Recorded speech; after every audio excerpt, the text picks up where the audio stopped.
Have you ever noticed those little things your parents do that you just take for granted? Well, this story might make you see them in a whole new light.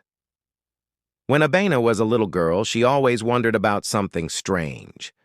Whenever the power went out in her entire neighborhood, plunging every house into darkness, her room, and only her room, would stay bright. She used to think her house was just special, or maybe she was incredibly lucky. Every single night, while all the other kids in the neighborhood had to study by the faint flicker of candlelight, Abena's small desk lamp cast a steady, reliable glow across her books. She'd be lost in her reading, and her father would often appear at her doorway, a gentle smile on his face. "Keep reading, my little star," he would say, his voice full of warmth and pride. Years went by in a flash. Abena grew up, excelled in her studies, graduated from university, and eventually moved to the big city to start her career. Life was busy, but she never forgot her roots. One weekend, she decided to drive back home to visit and help her mother with some spring cleaning. They were sorting through stacks of old papers and forgotten boxes in the attic. Abena's fingers brushed against a faded, crinkly piece of paper. It was an old electricity receipt from years ago. Curiosity got the better of her, and she unfolded it carefully.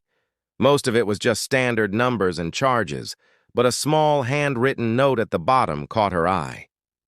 It read, "Extra payment for generator. Abena's study room only." Her hands froze. The words seemed to jump off the page.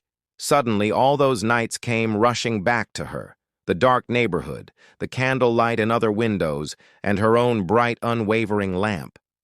It all clicked into place. Her father, he had been paying extra all those years just so she could study without interruption. He had arranged for a generator to power only her room, while the rest of their own house, including where he and her mother sat, remained in the dark. The weight of that love, that quiet sacrifice, hit her all at once. That evening, after her mother had gone to bed, Abena found herself drawn back to her old childhood room.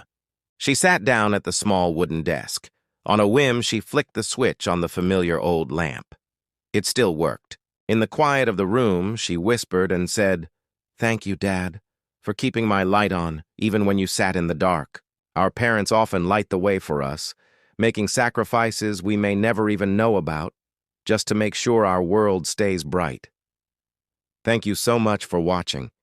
If this story touched your heart, please give it a like, and consider subscribing for more content.